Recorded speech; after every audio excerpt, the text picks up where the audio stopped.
67ാമത്തെ കേരള പിറവിയാണ് ഇന്ന് നമ്മൾ ആഘോഷിക്കുന്നത്. എല്ലാവർക്കും എൻ്റെ ഹൃദയം നിറഞ്ഞ കേരള പിറവി ആശംസകൾ. കേരള പിറവി ദിനത്തിന് അനുബന്ധിച്ച് നമ്മൾ എല്ലാവർക്കും പങ്കെടുക്കാൻ പറ്റിയ ഒരു സ്കിൽ കോൺടെസ്റ്റുമായിട്ടാണ് ഞാൻ വന്നിരിക്കുന്നത്. 2 വർഷം മുന്നേ ഞാൻ ഇതുപോലെ ഒരു സ്കിൽ കോൺടെസ്റ്റ് നടത്തിയിരുന്നു. അപ്പോൾ അതുപോലത്തെ ഒരു സ്കിൽ കോൺടെസ്റ്റ് ഇനി വേണോ എന്ന് ഞാൻ ചോദിച്ചുകൊണ്ട് ഒരു പോൾ ഇട്ടിട്ടുണ്ടായിരുന്നു. അപ്പോൾ മോർ ദാൻ 90% ആൾക്കാർക്ക് വേണം എന്ന് പറഞ്ഞിട്ടാണ് അതിൻ്റെ അകത്ത് വോട്ട് ചെയ്തിരിക്കുന്നത്. അപ്പം അതിന് എന്തൊക്കെയാണ് ചെയ്യേണ്ടത്, അതിൻ്റെ റൂൾസ് ആൻഡ് റെഗുലേഷൻസ് എന്തൊക്കെയാണെന്ന് നമ്മൾ ഇന്നത്തെ വീഡിയോയിൽ ഡിസ്കസ് ചെയ്യുന്നത്. അപ്പോൾ ഇതിനു മുമ്പ് നടത്തിയ സ്കിൽ കോൺടെസ്റ്റും ഇപ്പൊ നടത്താൻ പോണ സ്കിൽ കോൺടെസ്റ്റുമായിട്ട് കുറച്ച് ഡിഫറൻസസ് ഉണ്ട്. അതെന്തൊക്കെയാണെന്നല്ലേ നിങ്ങൾ ഓർക്കുന്നത്? ആദ്യത്തെ മേജർ ഡിഫറൻസ് എന്ന് പറഞ്ഞിട്ടുണ്ടെങ്കിൽ, കഴിഞ്ഞ തവണ സ്കിൽ കോൺടെസ്റ്റിൻ്റെ അകത്ത് നമ്മൾ ജഡ്ജസ് ആരും ഉണ്ടായിരുന്നില്ല. ഞാൻ തന്നെയായിരുന്നു ജഡ്ജ്. ഞാൻ തന്നെയായിരുന്നു എല്ലാവരുടെയും അത് നോക്കിയിട്ട് ഇവാലുവേറ്റ് ചെയ്തുകൊണ്ടിരുന്നത്. പക്ഷെ ഈ തവണത്തെ സ്കിൽ കോൺടെസ്റ്റിൻ്റെ അകത്ത് 3 ജഡ്ജസ് ഉണ്ട്.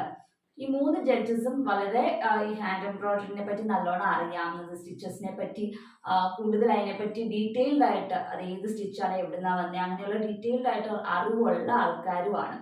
അപ്പം അവരായിരിക്കും നിങ്ങൾ അയച്ചു തരുന്ന വീഡിയോസ് അല്ലെങ്കിൽ സ്റ്റിച്ചസിൻ്റെ ഇതൊക്കെ കണ്ട് നിങ്ങൾക്ക് മാർക്ക് ഇടുന്നത്. അതാണ് ഏറ്റവും ആദ്യത്തെ ഡിഫറൻസ്. ഇനി ഇതിൻ്റെ അകത്ത് വീഡിയോയിൽ വരുന്ന എന്തൊക്കെയാണ് നിങ്ങൾ ചെയ്യേണ്ടത് എന്നൊക്കെയുള്ള കാര്യങ്ങൾ ഞാൻ പറഞ്ഞു തരാം.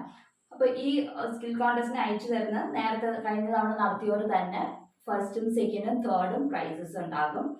പ്രൈസസിനെ പറ്റി കൂടുതൽ ഡിസ്കസ് ചെയ്യുന്നതിന് മുമ്പ് ആദ്യം തന്നെ ഞാൻ ഇതിന്റെ പാരാമീറ്റേഴ്സിനെ പറ്റി പറയാം.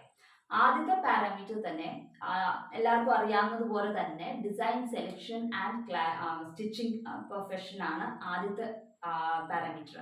എന്ന് പറഞ്ഞാൽ ഡിസൈൻ, നിങ്ങൾ ഏത് ഡിസൈൻ വേണമെങ്കിലും നിങ്ങൾക്ക് സെലക്ട് ചെയ്യാം. പക്ഷെ ആ എടുക്കുന്ന ഡിസൈന് ചേരുന്ന സ്റ്റിച്ച് വേണം ഉപയോഗിക്കാൻ. 1. 2 കളർ കോമ്പിനേഷൻ. പിന്നെ നിങ്ങൾ ഏത് സ്റ്റിച്ചാണ് യൂസ് ചെയ്യുന്നത്, അത് എത്ര പെർഫെക്റ്റ് ആയിട്ടാണ് നിങ്ങൾ തയ്ക്കുന്നത്, നീറ്റ്നെസ്. അതും ഇപ്പൊ നിങ്ങൾ മേൽഭാഗവും താഴ്ഭാഗവും കാണിക്കണമെങ്കിൽ അതിന്റെ 2ന്റെ നീറ്റ്നെസ് നോക്കും. മേൽഭാഗം മാത്രം കാണിക്കുന്നുണ്ടെങ്കിൽ ആ കാണുന്ന ഭാഗത്ത് അപ്പൊ അതിന്റെ neatness, colour combination, design selection, പിന്നെ സ്റ്റിച്ച് യൂസ് ചെയ്യുന്നത്, ഇത് കാര്യങ്ങളാണ് ആദ്യത്തെ പാരാമീറ്ററിൽ വരുന്നത്. രണ്ടാമത്തെ പാരാമീറ്റർ പ്രസന്റേഷനിൽ വരുമ്പം മുഖം കാണിച്ചും പറയാം, കാണിക്കാണ്ടും പറയാം. അപ്പൊ പറയുന്ന എത്ര വ്യക്തമായിട്ടാണ് ഓരോ സ്റ്റിച്ച് കാണിച്ചു തരുന്നത്, അത് പ്രസന്റേഷനിൽ വരുന്നതാണ്. അതുപോലെ തന്നെ അതിൻ്റെ അകത്ത് സ്റ്റിച്ച് ചെയ്ത് കഴിഞ്ഞിട്ട് അത് നിങ്ങൾ ഉടുത്ത് കാണിക്കുക, അല്ലെങ്കിൽ ഇപ്പം സാരി ആണെങ്കിൽ ഉടുത്ത് കാണിക്കുക, ചുരിദാർ ആണെങ്കിൽ വെച്ച് കാണിക്കുക, അങ്ങനെ എങ്ങനെയാണ് ഡിസ്പ്ലേ ചെയ്യുന്നത് അതിനെ ഡിപ്പെൻഡ് ചെയ്താണ് അതാണ് രണ്ടാമത്തെ പാരാമീറ്റർ. മൂന്നാമത്തെ പാരാമീറ്റർ ആണ് ക്ലാരിറ്റി. അത് വീഡിയോ എടുക്കുന്ന എന്തോരം നല്ല ക്ലിയർ ആയിട്ട് കാണാൻ പറ്റും എന്ന് വെച്ചാൽ ചിലപ്പം നമ്മൾ ഔട്ട് ഓഫ് ഫോക്കസ്ഡ് ആയി പോകും. തയ്ക്കുന്ന സ്റ്റിച്ചിങ് ഇതൊക്കെ ഔട്ട് ഓഫ് ഫോക്കസ് ആവാതെ നല്ല ക്ലിയർ ആയിട്ട് സ്റ്റിച്ചിങ് ഒക്കെ കാണിച്ച് വീഡിയോ എടുത്ത് കാണിക്കുന്നതിനാണ് മൂന്നാമത്തെ പാരാമീറ്റർ, അതാണ് വരുന്നത് ക്ലാരിറ്റി. പിന്നെ നാലാമത്തത് വ്യൂസ് ആണ്. എന്തോരം വ്യൂസ് ആണ് നമുക്ക് കിട്ടുന്നത്, നിങ്ങളുടെ വീഡിയോ അപ്ലോഡ് ചെയ്ത് കഴിയുമ്പോൾ വ്യൂസിനെ ഡിപ്പെൻഡ് ചെയ്താണ്, അതാണ് നാലാമത്തെ പാരാമീറ്റർ. അപ്പൊ ഇങ്ങനെ 4 പാരാമീറ്റേഴ്സ് ആണ് ഇതിനുള്ളത്. ഇനി വീഡിയോനെ പറ്റി പറയുവാണെങ്കിൽ, വീഡിയോയുടെ ലെങ്ത് വന്നിട്ട് ഒരു 5 മിനിറ്റ്സ് പ്ലസ് വേണം. വീഡിയോയുടെ മിനിമം 5 മിനിറ്റ്സും മാക്സിമം 12 മിനിറ്റ്സും ആണ് പാടുള്ളൂ. ഈ ഒരു ടൈം ലിമിറ്റിൽ ഉള്ള വീഡിയോസ് ആണ് എടുക്കേണ്ടത്. അപ്പം 5 മിനിറ്റ്സിൽ താഴെ പോയാലും നിങ്ങൾ അയക്കുന്ന വീഡിയോ താഴെ ആണെങ്കിലും റിജക്റ്റ് ആവും. അതുപോലെ തന്നെ 12 മിനിറ്റ്സ് എക്സീഡ് ആയി പോയാലും റിജക്റ്റ് ആകും. അപ്പൊ അതും നിങ്ങൾ ശ്രദ്ധിക്കേണ്ട കാര്യങ്ങളാണ്. വീഡിയോസ് എടുത്ത് അയക്കേണ്ട last date November 11 before 6 PM ആണ്. അപ്പൊ ഈ 6 PM മുമ്പ് എത്രയൊക്കെ കോണ്ടസ്റ്റൻസ് നമുക്ക് അയച്ചിട്ടുണ്ട് അവരുടെയൊക്കെ വീഡിയോസ് നമ്മൾ കണ്ടിട്ട് സെലക്ട് ചെയ്യുന്നത് ഈ 3 ജഡ്ജിൽ ഒരു ജഡ്ജ് ആയിരിക്കും ഈ വീഡിയോസ് എല്ലാം കണ്ടിട്ട് സെലക്ട് ചെയ്യുന്നത്. 10 കോണ്ടസ്റ്റൻസിനെയാണ് സെലക്ട് ചെയ്യുന്നത്. 10 കോണ്ടസ്റ്റൻസിന്റെ വീഡിയോസ് ആയിരിക്കും വരുന്നത്, അപ്ലോഡ് ചെയ്യുന്നത്. ഇത് അപ്ലോഡ് ചെയ്യുന്ന ദിവസം November 13 മുതലായിരിക്കും സ്റ്റാർട്ട് ചെയ്യുന്നത്. November 11 ലാസ്റ്റ് വീഡിയോ വരെ അയക്കേണ്ട ദിവസം. അപ്ലോഡ് ചെയ്യുന്നത്, നിങ്ങളുടെ വീഡിയോസ് പബ്ലിഷ് ചെയ്യുന്നത് November 13 മൺഡേ ആണ്. മൺഡേ ആൻഡ് ഫ്രൈഡേ, പിന്നെ വരുന്ന എല്ലാ വീക്കിലും മൺഡേ ആൻഡ് ഫ്രൈഡേ ആയിരിക്കും നിങ്ങൾ കോണ്ടസ്റ്റൻസിന്റെ വീഡിയോസ് ഓരോന്നോരോന്നായിട്ട് അപ്ലോഡ് ചെയ്യുന്നത്. ടൈം 10 o'clock തന്നെയാണ്. വെനസ്ഡേ ആൻഡ് സാറ്റർഡേ എൻ്റെ വീഡിയോസും മൺഡേ ആൻഡ് ഫ്രൈഡേ കോണ്ടസ്റ്റൻസിന്റെ വീഡിയോസും ആയിരിക്കും വരുന്നത്. അപ്പോൾ ഈ 5 ആഴ്ചയിൽ 10 വീഡിയോസ് വരും. അത് കഴിഞ്ഞിട്ട് പ്രൈസ് ഡിസ്ട്രിബ്യൂഷൻ ഉണ്ട്. ഫസ്റ്റ്, സെക്കൻഡ്, തേർഡ് 3 പ്രൈസസ് ആണ് വരുന്നത്. അപ്പോൾ ഫസ്റ്റ് പ്രൈസിന് 5000 rupees, സെക്കൻഡിന് 2000 rupees ആൻഡ് തേർഡിന് 1000 rupees ആണ്. അപ്പോൾ ഈ 5000, 2000, 1000 rupees എന്ന് പറഞ്ഞിട്ടുണ്ടെങ്കിൽ 5000 rupeesന് എന്ത് പ്രോഡക്റ്റ് വേണമെങ്കിലും അമ്മൂസ് കളക്ഷൻസിന്റെ വെബ്സൈറ്റിൽ നിന്ന് നിങ്ങൾക്ക് പർച്ചേസ് ചെയ്യാവുന്നതാണ്. അതുപോലെ തന്നെ സെക്കൻഡ് പ്രൈസിന് 2000 rupeesന്റെ എന്ത് പ്രോഡക്റ്റ് വേണമെങ്കിലും പർച്ചേസ് ചെയ്യാം. തേർഡ് പ്രൈസിന് 1000 rupeesന്റെ എന്ത് പ്രോഡക്റ്റ് വേണമെങ്കിലും അമ്മൂസ് കളക്ഷന്റെ സൈറ്റിൽ നിന്ന് പർച്ചേസ് ചെയ്യാം, ഫ്രീ ആയിരിക്കും. പിന്നെ ബാക്കിയുള്ള 7 കോണ്ടസ്റ്റൻസിനും 250 rupeesന്റെ ഗിഫ്റ്റ് വൗച്ചർ ആയിരിക്കും. എന്ന് വെച്ചാൽ അമ്മൂസ് കളക്ഷന്റെ സൈറ്റിൽ നിന്ന് എന്ത് മേടിച്ചാലും 250 rupees ഡിസ്കൗണ്ട് ഉണ്ടാകും അവർക്ക്, ബാക്കിയുള്ള 7 കോണ്ടസ്റ്റൻസിനും. ഇതൊക്കെയായിരിക്കും പ്രൈസ് ലിസ്റ്റിംഗ് വരുന്നത്. ഇനി നമുക്ക് എങ്ങനെയാണ് ഇപ്പോൾ ഒരാൾക്ക് ഒരു വീഡിയോ എടുത്തിട്ട് അത് അയക്കേണ്ടത് എങ്ങനെയാണ് എന്നുള്ളതാണ്. ഒന്നെങ്കിൽ വാട്സപ്പ്, സൈസ് കുറവാണെങ്കിൽ വാട്സപ്പിൽ അയക്കാവുന്നതാണ്. ഇപ്പോൾ സൈസ് ഒത്തിരി ഉണ്ടെങ്കിൽ വാട്സപ്പിൽ അയക്കാൻ പറ്റുന്നില്ല എന്നുണ്ടെങ്കിൽ ഗൂഗിൾ ഡ്രൈവിൽ അയച്ചാൽ മതി. അതിൻ്റെ ലിങ്ക് താഴെ ഡിസ്ക്രിപ്ഷനിൽ കൊടുത്തിട്ടുണ്ടാകും. ഈ വീഡിയോയുടെ ഡിസ്ക്രിപ്ഷൻ ലിങ്കിൽ കൊടുത്തിട്ടുണ്ടാകും. പിന്നെ ഇനി വീഡിയോ എടുക്കേണ്ടത് എങ്ങനെയാണെന്നാണ്. അപ്പോൾ അത് ഞാൻ പറഞ്ഞല്ലോ 2 വർഷം മുന്നേ ഇതുവരെ സ്കിൽ കോntest നടത്തിയിരുന്നു. അപ്പോൾ അന്ന് ഡീറ്റെയിൽഡ് ആയിട്ട് പറഞ്ഞിട്ടുണ്ട്. ആ വീഡിയോ ക്ലിപ്പ് ഞാനിപ്പോൾ ഈ ഇന്നത്തെ വീഡിയോയുടെ കൂടെ ലിങ്ക് ചെയ്യുന്നുണ്ട്, അറ്റാച്ച് ചെയ്യുന്നുണ്ട്. അപ്പോൾ നിങ്ങൾക്ക് കാണാം എങ്ങനെയാണ് ഒരു വീഡിയോ എഡിറ്റ് ചെയ്യണത്, എടുക്കേണ്ടത് എന്നുള്ള കാര്യങ്ങളൊക്കെ നമുക്ക് മനസ്സിലാകും. അപ്പോൾ അതും കൂടെ കണ്ടു നോക്കാം നമുക്ക്. അപ്പം ആദ്യം തന്നെ ഈ ഒരു വീഡിയോ എടുക്കുമ്പോൾ നമുക്ക് 3 ഘട്ടമാണ് ഉള്ളത്. ആദ്യം ഇൻട്രൊഡക്ഷൻ ചെയ്യണം, പിന്നെ സ്റ്റിച്ചിങ് എങ്ങനെയാണ് സ്റ്റിച്ച് ചെയ്യേണ്ടതെന്നുള്ള വീഡിയോ എടുക്കണം, പിന്നെ കൺക്ലൂഷൻ. ഈ 3 ഫേസസ് ആണ് ഉള്ളത്. ആദ്യത്തെ ഇൻട്രൊഡക്ഷനിൽ നിങ്ങളുടെ പേര്, സ്ഥലം, നിങ്ങൾ ഏത് സ്റ്റിച്ചാണ് ചെയ്യാൻ പോണേ എന്നുള്ളതൊക്കെയാണ് ഡീറ്റെയിൽസ് ആണ് പറയേണ്ടത്. അപ്പോൾ അത് പറയാൻ മുഖം കാണിച്ച് പറയാൻ താല്പര്യമുള്ളവർ അങ്ങനെ കാണിക്കുക. ഇല്ല എന്നുണ്ടെങ്കിലും കുഴപ്പമില്ല, മുഖമില്ല, നിങ്ങൾ സ്റ്റിച്ച് ചെയ്യുമ്പോൾ ആ ക്ലോത്തിൽ ക്യാമറ വെച്ചിട്ട് കാണിച്ചിട്ട് പറഞ്ഞാലും മതി. നിങ്ങൾക്ക് ഫേസ് കാണിക്കാൻ ഇൻട്രസ്റ്റ് ഇല്ലെങ്കിൽ അത് കുഴപ്പമൊന്നുമില്ല.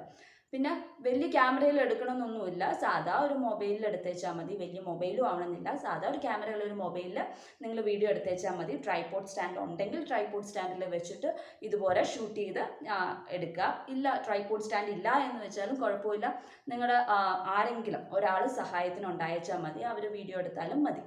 അപ്പം അങ്ങനെയാണ് ഇൻട്രൊഡക്ഷൻ ചെയ്യേണ്ടത്. ലെസ് ദാൻ 1 minute മതി ഇൻട്രൊഡക്ഷൻ. കൂടുതൽ എക്സ്പ്ലനേഷൻ ഒന്നും വേണ്ട. നിങ്ങളുടെ പേര്, സ്ഥലം, ആ സ്റ്റിച്ചിങ്ങിനെ പറ്റി നിങ്ങൾക്ക് ബേസിക് ആയിട്ട് അറിയാവുന്ന കുറച്ച് ഡീറ്റെയിൽസ് അത്രയും മതി ഇൻട്രൊഡക്ഷൻ. അപ്പോൾ ലെസ് ദാൻ 1 minute അല്ലെങ്കിൽ അത്ര ഉള്ള ഇൻട്രൊഡക്ഷൻ മതി. ഇനി സ്റ്റിച്ചിങ് എങ്ങനെയാണ് വീഡിയോ എടുക്കണ്ടേ എന്നുള്ളത് ഞാൻ കാണിച്ചു തരാം. എങ്ങനെയാണ് നിങ്ങൾക്ക് എല്ലാവർക്കും സ്റ്റാൻഡ് ഉണ്ടാവണമെന്നില്ല സ്റ്റിച്ച് ചെയ്യാനായിട്ട്. അപ്പോൾ സ്റ്റാൻഡ് ഉണ്ടെങ്കിൽ സ്റ്റാൻഡിൽ വെച്ച് സ്റ്റിച്ച് ചെയ്യുക. അപ്പം പിന്നെ ഷേക്ക് ആവത്തില്ല. ഇല്ല എന്നുണ്ടെങ്കിൽ കയ്യിൽ പിടിച്ചാൽ മതി. പക്ഷെ ഒത്തിരി നൂലൊക്കെ വലിക്കുമ്പോൾ ഈ തുണി കിടന്ന് ഒത്തിരി ഇളകാതെ സൂക്ഷിച്ച് വേണം തയ്ക്കാനായിട്ട്. പിന്നെ തയ്ക്കുമ്പം നിങ്ങളുടെ ഏത് ത്രെഡാണ് യൂസ് ചെയ്യണത്, നീഡിൽ, ഫ്രെയിം, ക്ലോത്ത്, ഏത് പാറ്റേൺ ആണ് തയ്ക്കുന്നത്, അതിൻ്റെയൊക്കെ ഒരു വേഗമായിട്ടുള്ള ഒരു ഇൻഫോർമേഷൻ നിങ്ങൾ കൊടുക്കുക. പിന്നെ നിങ്ങൾ തയ്ക്കുന്ന വല്ല പുതിയ സ്റ്റിച്ചസ് വല്ലതും ആണെങ്കിൽ അതിനെപ്പറ്റി ഒരു ഡീറ്റെയിൽസ്, അതിൻ്റെ ഹിസ്റ്ററിയോ എന്തെങ്കിലും അതിനുള്ള കുഞ്ഞൊരു ഡീറ്റെയിൽസ് പറയുക. ഇപ്പോൾ ആങ്കറിൻ്റെ ത്രെഡ് ആണെങ്കിൽ യൂസ് ചെയ്യണമെങ്കിൽ എത്ര സ്ട്രാൻഡ്സാണ് യൂസ് ചെയ്യുന്നത്. ഇപ്പോൾ ട്രാൻസ്ഫർ ചെയ്യണതും കാണിക്കണം എന്നുണ്ടെങ്കിൽ അതും കാർബൺ പേപ്പർ യൂസ് ചെയ്ത് ട്രാൻസ്ഫർ ചെയ്യണതും കാണിക്കാം. പിന്നെ തയ്ക്കുമ്പം ക്യാമറയുടെ ഫോക്കസിൽ നിന്ന് പുറത്ത് പോകാതെ ആ ഒരു ഇതിൽ തന്നെ ഇരുന്ന് തയ്ക്കാൻ നോക്കുക. അല്ലെങ്കിൽ ചില സമയത്ത് വലിക്കുമ്പോൾ തുണിയൊന്നും ഇല്ലാണ്ട് ടേബിൾ മാത്രം കാണുന്ന ആ ഒരു ഇതാവും. അങ്ങനെ ചെയ്യാണ്ട് വൃത്തിയായിട്ട് വീഡിയോ എടുത്ത് അയച്ചു തരാം. അപ്പോൾ ഞാൻ എങ്ങനെയാണ് തയ്ക്കുന്നതിൻ്റെ വീഡിയോ എടുക്കേണ്ടതെന്നുള്ളത് ഞാൻ കാണിച്ചു തരാം. അപ്പോൾ നിങ്ങൾ തയ്ക്കുന്ന ഒരു ഇതുപോലത്തെ ഒരു പ്ലെയിൻ ക്ലോത്തിലാണെങ്കിൽ നല്ലൊരു ഡിസൈൻ വരയ്ക്കുക. അതല്ലെങ്കിൽ നിങ്ങൾക്ക് വരയ്ക്കാൻ കാണിക്കണം എന്നുണ്ടെങ്കിൽ അത് വരയ്ക്കണേയും കൂടെ കാണിക്കുക. എന്നിട്ട് ഇതുപോലെ ഫ്രെയിം ഇട്ട് വെച്ച് തയ്ക്കുക. അപ്പം തുണിയുടെ മെറ്റീരിയൽ ഏത് തുണിയിലാണ് നിങ്ങൾ തയ്ക്കുന്നത്, നീഡിൽ ഏതാണ് എടുക്കുന്നത്, ഏത് ത്രെഡാണ് എടുക്കുന്നത്, എത്ര സ്ട്രാൻഡ്സ് എടുക്കുന്നതെന്നൊക്കെ വിശദമായി പറഞ്ഞിട്ട് ഒരു ഷോർട്ടായിട്ട് ഒരു ബ്രീഫ് ഇൻട്രൊഡക്ഷൻ കൊടുത്തു കഴിഞ്ഞിട്ട് സ്റ്റിച്ചിങ്ങിനെ പറ്റി എന്തൊക്കെയാണ് യൂസ് ചെയ്യുന്നത്, ഏത് സ്റ്റിച്ചാണ് ചെയ്യാൻ പോണേ എന്നൊക്കെ പറഞ്ഞിട്ട് തയ്ക്കാൻ തുടങ്ങുക. അതും ഒത്തിരി സ്പീഡിൽ തയ്ക്കാണ്ട് കുറച്ച് സ്ലോ ആയിട്ട് തന്നെ തയ്ച്ച് കാണിക്കുക. അതല്ല, ഇങ്ങനത്തെ ഒരു പ്ലെയിൻ മെറ്റീരിയലല്ല നിങ്ങൾ തയ്ക്കുന്നത്, ഓൾറെഡി സ്റ്റിച്ച്ഡ് ഒരു ചുരിദാറിലാണെങ്കിൽ തയ്ക്കുന്നതെങ്കിൽ ഇങ്ങനെ പറയുക, ഇങ്ങനെ ഒരു സ്റ്റിച്ച്ഡ് ചുരിദാറിലാണ് തയ്ക്കുന്നത് എന്ന് പറഞ്ഞിട്ട് തയ്ക്കാൻ സ്റ്റാർട്ട് ചെയ്യുക. തയ്ച്ച് കഴിഞ്ഞിട്ട് അത് എക്സിറ്റിൻ്റെ സമയത്ത് നിങ്ങളത് ആ ചുരിദാറൊന്ന് ഇട്ട് കാണിക്കുകയാണെങ്കിൽ കുറച്ചും കൂടെ വ്യൂവേഴ്സിന് കുറച്ചും കൂടെ അത് താല്പര്യമാകും. അതുപോലെ തന്നെ ഇപ്പം നിങ്ങൾ പ്ലെയിൻ ഒരു ചുരിദാർ മെറ്റീരിയലിലാണ് ചുരിദാറല്ല പ്ലെയിൻ ഒരു മെറ്റീരിയലിലാണ് തയ്ക്കണേന്ന് വെച്ചാലും ഇതുപോലെ തന്നെ ചെയ്ത് കഴിഞ്ഞിട്ട് അതൊന്ന് വെച്ച് കാണിക്കുവാണെങ്കിൽ, അപ്പം നിങ്ങൾക്ക് എങ്ങനെയാണ് ചെയ്യേണ്ടത് എന്ന് അറിയില്ല എന്നുണ്ടെങ്കിൽ ഇതിനു മുമ്പ് ഞാൻ പല മെറ്റീരിയലിലും ചെയ്തിട്ട് അത് വെച്ച് കാണിച്ച വീഡിയോസ് ഉണ്ട്. അപ്പോൾ അതിൻ്റെ ലിങ്ക് വേണമെങ്കിൽ താഴെ കൊടുത്തിട്ടുണ്ട്. നിങ്ങൾക്കൊന്ന് നോക്കിയാൽ മനസ്സിലാവുക എങ്ങനെയാണ് ചെയ്യേണ്ടത് എന്നുള്ളത്. അപ്പോൾ അതും കൂടെ കാണിച്ചാൽ കുറച്ചും കൂടെ ഭംഗിയുണ്ടാകും. അതല്ല സാരി ആണെങ്കിലും ഇതുവരെ തന്നെ മുഴുവൻ ആ വർക്കങ്ങ് ചെയ്ത് കഴിഞ്ഞാൽ ഉടുത്ത് കാണിക്കുവാണെങ്കിൽ എവിടേക്കാണ് വരുന്നത് എന്നൊക്കെയുള്ളതൊന്ന് ബ്രീഫ് ഡിസ്ക്രിപ്ഷൻ കാണിക്കുവാണെങ്കിൽ നല്ലതായിരിക്കും. അപ്പം ഇങ്ങനെ വെച്ചിട്ട് തയ്ക്കുമ്പോൾ സ്റ്റാൻഡ് ഇല്ലാണ്ട് തയ്ക്കണമെങ്കിൽ അധികം ഷേക്ക് ചെയ്യാണ്ട് സൂക്ഷിച്ച് വേണം തയ്ക്കാനായിട്ട്. പിന്നെ ഒരാൾ മേലിൽ നിന്ന് ക്യാമറ എടുക്കുക, ക്യാമറ ഇങ്ങനെ വെച്ചിട്ട് ഇവിടെ ഒരു ക്യാമറ മൊബൈലാണെങ്കിൽ മൊബൈലിൽ ഇങ്ങനെ ഒരാൾ ഹെൽപ്പ് ചെയ്ത് ഇങ്ങനെ ഷൂട്ട് ചെയ്യുവാണെങ്കിൽ ഇങ്ങനെ ഷൂട്ട് ചെയ്യുക. അതല്ല ട്രൈപോഡ് സ്റ്റാൻഡ് ഉണ്ടെങ്കിൽ ട്രൈപോഡ് സ്റ്റാൻഡ് ആംഗിൾ നോക്കിയിട്ട് നിങ്ങൾ സെറ്റ് ചെയ്യുക, ഇവിടെയാണോ വെക്കേണ്ടത് അതിവിടെയാണോ വെക്കേണ്ടത് എന്നുള്ളത് നിങ്ങൾ ആംഗിൾ നോക്കിയിട്ട് സെറ്റ് ചെയ്ത് വെക്കുക. അത് കഴിഞ്ഞിട്ട് നിങ്ങൾ തയ്ക്കുമ്പം ഈ ക്യാമറ കവർ ചെയ്ത് നിങ്ങളുടെ കൈ വരരുത്, എപ്പോഴും കൈ മാത്രം കാണുന്ന രീതിയിൽ നിങ്ങൾ ക്യാമറ വെക്കരുത്. അത് എപ്പോഴും ശ്രദ്ധിക്കേണ്ടതാണ്. കൈ കവർ ചെയ്യരുത് എപ്പോഴും. അത് ആ ഒരു രീതിയിൽ വേണം ക്യാമറ സെറ്റ് ചെയ്യാൻ. ആരെങ്കിലും ഹെൽപ്പ് ചെയ്യാനായിട്ട് മേളിൽ പിടിക്കാനുണ്ടെങ്കിൽ അത് കുഴപ്പമുണ്ടാകത്തില്ല. ഒരാൾ മേളിൽ പിടിച്ചുകൊണ്ടിരിക്കുകയാണെങ്കിൽ ക്ലിയർ ആയിട്ട് എല്ലാം കാണാൻ പറ്റും. അതല്ല നിങ്ങൾ ട്രൈപോഡ് സ്റ്റാൻഡിൽ തന്നെയാണ് ചെയ്യണമെങ്കിൽ ഇത് ശ്രദ്ധിക്കേണ്ട ഒരു കാര്യമാണ്. ക്യാമറയിൽ കൈ എപ്പോഴും കവർ ചെയ്ത് വരരുത്. ഇതൊക്കെയാണ് തയ്ക്കാൻ നേരത്തെ ശ്രദ്ധിക്കേണ്ട കാര്യങ്ങൾ. ഇപ്പം നിങ്ങൾ തയ്ക്കുന്നത് എങ്ങനെയാണെന്ന് ഞാൻ പറഞ്ഞു തന്നു, എങ്ങനെ ക്യാമറ പിടിക്കണ്ടേന്നൊക്കെ. പിന്നെ ഒരു കാര്യം പറയാനുള്ളത്, തയ്ക്കാൻ നേരത്ത് നിങ്ങൾ ആദ്യം ഫേസ് കാണണ്ട, ക്യാമറ ഫുൾ ഫോക്കസ് ചെയ്യേണ്ടത് സ്റ്റിച്ചിങ്ങിൻ്റെ ആ തുണിയിൽ മാത്രം, ആ ഏരിയ മാത്രം ഫോക്കസ് ചെയ്ത് വെക്കുക, എന്നിട്ടാണ് വീഡിയോ എടുക്കേണ്ടത്. അപ്പോൾ നിങ്ങൾ തയ്ച്ചു കഴിഞ്ഞു, ഇനിയിപ്പം കൺക്ലൂഷൻ്റെ സമയമാണ്. അപ്പോൾ കൺക്ലൂഷൻ പറയാൻ നേരത്തെ നിങ്ങൾക്ക് ഫേസ് കാണിച്ച് പറയാമെങ്കിൽ ഫേസ് കാണിച്ച് പറയുക. ഇതിനു മുമ്പ് ഞാൻ പറഞ്ഞു വരാം, ഇനി ചുരിദാറോ സാരിയോ ബെഡ്ഷീറ്റോ പില്ലോ കവറോ അങ്ങനെ എന്തെങ്കിലും മെറ്റീരിയലാണ് നിങ്ങൾ തയ്ക്കണേ എന്നുണ്ടെങ്കിൽ അത് ഡിസ്പ്ലേ ചെയ്തുകൊണ്ട് നിങ്ങൾ എക്സിറ്റ് പറയുക. എക്സിറ്റ് ചെയ്യാൻ നേരത്തെ പറയേണ്ട കാര്യങ്ങൾ നിങ്ങൾക്ക് വേണമെങ്കിൽ അതിൻ്റെ സ്റ്റിച്ചിങ്ങിനെ പറ്റി കുറച്ചും കൂടെ ഡീറ്റെയിൽസ് ആയിട്ട് പറയണമെങ്കിൽ പറയാം. അതല്ല എന്നുണ്ടെങ്കിൽ ലൈക്ക് ഷെയർ അങ്ങനെയുള്ള കാര്യങ്ങളൊക്കെ പറയാം. അത് നിങ്ങൾ പറയണതായിരിക്കും കൂടുതൽ നല്ലത്. എന്താണെന്ന് വെച്ചാൽ നിങ്ങളുടെ വീഡിയോ ഫസ്റ്റും സെക്കൻഡും തേർഡും സെലക്ട് ചെയ്യണത് തന്നെ നിങ്ങളുടെ വ്യൂവേഴ്സും ഷെയറും ചെയ്യുന്നത് നോക്കി, ലൈക്സ് ഒക്കെ നോക്കിയിട്ടാണ്. അപ്പോൾ നിങ്ങളുടെ വ്യൂവേഴ്സ് ഷെയർ ചെയ്താലാണ് നിങ്ങൾക്ക് കുറച്ചും കൂടെ കൂടുതൽ വ്യൂസും ലൈക്സ് ഒക്കെ കിട്ടുള്ളൂ. അപ്പോൾ അതിൻ്റെ അടിസ്ഥാനത്തിലാണല്ലോ ഫസ്റ്റും സെക്കൻഡും സെലക്ട് ചെയ്യുന്നത്. അപ്പോൾ നിങ്ങൾ അത് സ്റ്റാർട്ടിങ്ങിലും അതുപോലെ തന്നെ എക്സിറ്റിൻ്റെ സമയത്തും ഈ ഡയലോഗ് പറഞ്ഞെന്ന് വെച്ച് കുഴപ്പമൊന്നുമില്ല. അങ്ങനെ നിങ്ങൾ 3 ഘട്ടത്തിലായിട്ട് 3 ഘട്ടം എന്ന് വെച്ചാൽ ഇൻട്രൊഡക്ഷൻ, സ്റ്റിച്ചിങ്, എക്സിറ്റ് നിങ്ങൾ വീഡിയോ എടുത്തിട്ടുണ്ടാവും. അപ്പോൾ ഇതെല്ലാം കൂടെ നമുക്ക് ക്ലബ് ചെയ്യണം, എഡിറ്റ് ചെയ്യണ്ടേ. അപ്പോൾ അത് എഡിറ്റ് ചെയ്യാൻ കുറേ ആപ്പുകളുണ്ട്. മൊബൈലിൽ തന്നെ നിങ്ങൾക്ക് എഡിറ്റ് ചെയ്യാം സുഖമായിട്ട്. അതിൻ്റെ കുറച്ച് ആപ്സാണ്, ഇൻഷോട്ട് ഉണ്ട്, വീറ്റ ഉണ്ട്, കിനി മാസ്റ്റർ ഉണ്ട്, അങ്ങനെ കുറേ ആപ്സ് ഉണ്ട്. ഞാൻ വീറ്റ എന്ന് പറഞ്ഞ ആപ്പാണ് യൂസ് ചെയ്യുന്നത്. അതൊരു ഇന്ത്യൻ ആപ്പാണ്, നമുക്ക് സുഖമായിട്ട് ഡൗൺലോഡ് ചെയ്യാം, ഫ്രീ ഡൗൺലോഡാണ്, പൈസയൊന്നും കൊടുക്കണ്ട. അപ്പം ഡൗൺലോഡ് ചെയ്തിട്ട് എളുപ്പത്തിൽ തന്നെ നമുക്ക് എഡിറ്റ് ചെയ്യാൻ പറ്റും. അപ്പോൾ അത് എങ്ങനെ എഡിറ്റ് ചെയ്യേണ്ടതെന്നുള്ള കാര്യങ്ങൾ ഇപ്പോൾ സ്ക്രീനിൽ വരും. ഞാൻ സ്ക്രീനിൽ കാണിച്ചു തരാം എന്തൊക്കെയാണ് നിങ്ങൾ ചെയ്യേണ്ടതെന്ന്. നിങ്ങൾക്ക് എളുപ്പത്തിൽ തന്നെ എഡിറ്റ് ചെയ്യാൻ പറ്റും. അപ്പോൾ നമ്മൾ മൊബൈലിൻ്റെ ഗൂഗിൾ പ്ലേ സ്റ്റോറിൽ കയറുക, എന്നിട്ട് വീറ്റ വീഡിയോ എഡിറ്റർ സെർച്ച് ചെയ്യുക. അത് കഴിഞ്ഞിട്ട് നമ്മൾ ഇപ്പോൾ എൻ്റെ മൊബൈലിൽ അത് ഓൾറെഡി ഡൗൺലോഡ് ചെയ്ത് വെച്ചേക്കണം, ഇൻസ്റ്റാൾ ചെയ്ത് വെച്ചേക്കണം. കാരണം അപ്ഡേറ്റ് ബട്ടണാണ് വരുന്നത്. അല്ല എന്നുണ്ടെങ്കിൽ ഡൗൺലോഡ് ചെയ്യാത്തവരുടെ ആണെങ്കിൽ ഡൗൺലോഡ് ബട്ടണാണ് അവിടെ വരുന്നത്. അപ്പോൾ അതിൽ ക്ലിക്ക് ചെയ്ത് ഡൗൺലോഡ് ചെയ്യുക. ഇൻസ്റ്റാൾ ചെയ്ത് കഴിയുമ്പം നമ്മുടെ ഹോം പേജിൽ ഇതുവരെ നിങ്ങളുടെ മൊബൈലിൽ വീറ്റയുടെ ആ സിമ്പിൾ ഉണ്ടാകും. അതിൽ ക്ലിക്ക് ചെയ്യുമ്പം ന്യൂ പ്രോജക്റ്റ് എന്നുള്ള ഇതിലോട്ടാണ് പോകുന്നത്. അതിൽ അതിനകത്ത് നമ്മൾ ക്ലിക്ക് ചെയ്യുമ്പോൾ നേരെ നമ്മുടെ ഗാലറിയിലോട്ടാണ് പോകുന്നത്. ഗാലറിയിൽ നിന്ന് നമ്മൾ എടുത്ത് വെച്ചിരിക്കുന്നതിൽ നല്ല നല്ല വീഡിയോസ് നമ്മൾ സെലക്ട് ചെയ്യുക. എന്നിട്ട് ഈ ആരോ ബട്ടണിൽ ഞെക്കി കഴിയുമ്പം ഈ സെലക്റ്റഡ് വീഡിയോസൊക്കെ ഈ ആപ്പിലോട്ട് ലോഡ് ചെയ്യും. അപ്പോൾ നമ്മുടെ വീഡിയോ എഡിറ്റ് ചെയ്യാനായിട്ട് നമ്മൾ ആദ്യം തന്നെ വീഡിയോ എല്ലാം കാണുക. അപ്പോൾ കണ്ട് കഴിയുമ്പോൾ നിങ്ങൾക്ക് ഏതെങ്കിലും വീഡിയോയുടെ ഏതെങ്കിലും ഒരു സമയത്ത് ക്ലിപ്പ് ആവശ്യമില്ല എന്ന് തോന്നിയിട്ടുണ്ടെങ്കിൽ എഡിറ്റ് ബട്ടണിൽ ഞെക്കുക. അത് കഴിഞ്ഞിട്ട് സ്പ്ലിറ്റ് എവിടെയാണോ നിങ്ങൾക്ക് കട്ട് ചെയ്യേണ്ടത് ആ പോർഷനിൽ സ്പ്ലിറ്റ് ബട്ടൺ ഞെക്കുക. എവിടം തൊട്ട് എവിടം വരെയാണ് വേണ്ടത് രണ്ട് പോർഷനിലും സ്പ്ലിറ്റ് ബട്ടൺ സെലക്ട് ചെയ്യുക, ഞെക്കുക. എന്നിട്ട് സ്പ്ലിറ്റ് ചെയ്യുക. എന്നിട്ട് സ്പ്ലിറ്റ് ബട്ടൺ ഞെക്കി കഴിയുമ്പോൾ ഡിലീറ്റ് എന്ന് പറഞ്ഞ താഴെ ഒരു ബട്ടൺ ഉണ്ട്. ആ ബട്ടണിലും കൂടെ ക്ലിക്ക് ഞെക്കി കഴിഞ്ഞിട്ടുണ്ടെങ്കിൽ അത്രയും പോർഷൻ നിങ്ങളുടെ ഡിലീറ്റ് ആയി പോകും. ആവശ്യമില്ലാത്ത പോർഷൻ ഡിലീറ്റ് ചെയ്ത് കഴിയും. എന്നിട്ട് പിന്നെ ബാക്കിയുള്ളത് കേൾക്കുക. അങ്ങനെ നമുക്ക് ആവശ്യമില്ലാത്ത ക്ലിപ്സ് എല്ലാം ഇതുവരെ ഡിലീറ്റ് ചെയ്ത് കളയാം. ഇതാണ് ഒന്നാമത്തെ കാര്യം. രണ്ടാമത്തെ കാര്യം, നിങ്ങൾക്ക് ഇപ്പം എവിടെയെങ്കിലും വർക്ക് ചെയ്യുന്ന ഇത് സ്ലോ ആയിട്ട് കാണിക്കാം അല്ലെങ്കിൽ സ്പീഡായിട്ട് കാണിക്കാം. സ്പീഡിൽ കാണിക്കണം എന്നുണ്ടെങ്കിൽ താഴെ ആദ്യം തന്നെ ഏത് പോർഷനിലാണ് നമുക്ക് സ്പീഡിൽ കാണിക്കേണ്ടതെന്ന് വെച്ചാൽ അവിടെ സ്പ്ലിറ്റ് ബട്ടൺ ഞെക്കി സെലക്ട് ചെയ്ത് വെക്കുക. അത് കഴിഞ്ഞിട്ട് അതിൻ്റെ അടിയിൽ സ്കെയിൽ എന്ന് പറഞ്ഞ് ഉണ്ടാകും. അവിടെ ഒരു മാക്സിമം 1.5 to 2 വരെയാണ് സ്പീഡ് ചെയ്താൽ ഭംഗിയാവത്തുള്ളൂ. അതിലും കൂടുതൽ പോയാൽ ഒത്തിരി സ്പീഡായി പോകും, തയ്യലൊന്നും മനസ്സിലാവില്ലാത്ത രീതിയിലാവും. അങ്ങനെ സ്പീഡ് നമുക്ക് വേരി ചെയ്യാം. സ്ലോ ആക്കണമെങ്കിൽ സ്ലോ ആക്കാം, സ്പീഡ് കൂട്ടണമെങ്കിൽ സ്പീഡ് കൂട്ടാം, അങ്ങനെ ആക്കാം. ഫസ്റ്റും സെക്കൻഡും തേർഡും കാൽക്കുലേറ്റ് ചെയ്യണം. അതല്ല എന്നുണ്ടെങ്കിൽ ഏറ്റവും അവസാനം ഇടുന്ന വീഡിയോസ് ആൾക്കാരുടെ വീഡിയോസിന് ലൈക്സും വ്യൂസും കുറേ കമ്പാരിറ്റീവ്ലി ആദ്യം ഇട്ടവരെ വെച്ച് നോക്കും. പക്ഷേ വോയിസ് ഉള്ള ഭാഗത്ത് സ്പീഡ് കൂട്ടിയാൽ ഭയങ്കര വൃത്തികേടാവും. ഇപ്പം ഞാൻ കാണിച്ചു തരുന്നത് അത് ഭയങ്കര വൃത്തികേടാകും. അത് വോയിസ് ഉള്ള ഭാഗത്ത് സ്പീഡ് കൂട്ടേണ്ട ആവശ്യമില്ല. അതാണ് രണ്ടാമത്തെ കാര്യം. പിന്നെ നിങ്ങൾ അറിഞ്ഞിരിക്കേണ്ട മൂന്നാമത്തെ ഫീച്ചറാണ് സ്കെയിൽ എന്ന് പറഞ്ഞൊരു ബട്ടൺ ഉണ്ടാകും. അതിൽ ക്ലിക്ക് ചെയ്ത് കഴിഞ്ഞപ്പോൾ നമ്മൾ ഷൂട്ട് ചെയ്യാൻ നേരത്തെ നിങ്ങളുടെ സ്റ്റിച്ചിങ് വളരെ സൂം ചെയ്തെടുക്കാൻ പറ്റിയില്ല എന്നുണ്ടെങ്കിൽ ഈ സ്കെയിൽ ബട്ടണിൽ ചെന്നിട്ട് നിങ്ങൾക്ക് സൂം ചെയ്യാൻ പറ്റും. ചെരിച്ച് കാണിക്കണമെങ്കിൽ ചെരിച്ച് കാണിക്കാം, അങ്ങനെ ചെയ്യാനും പറ്റും. അപ്പോൾ അത് ഒത്തിരി സൂം ചെയ്യരുത്. ഒത്തിരി സൂം ചെയ്തിട്ടുണ്ടെങ്കിൽ വീഡിയോയുടെ ക്ലാരിറ്റി പോകും. അപ്പോൾ ഒത്തിരി സൂം ചെയ്യേണ്ട, ആവശ്യത്തിനനുസരിച്ച് സൂം ചെയ്തിട്ട് നിങ്ങൾക്ക് ചെയ്യാവുന്നതായിരിക്കും. ആ എഫക്റ്റും കൊടുക്കാൻ പറ്റുന്നതാണ്.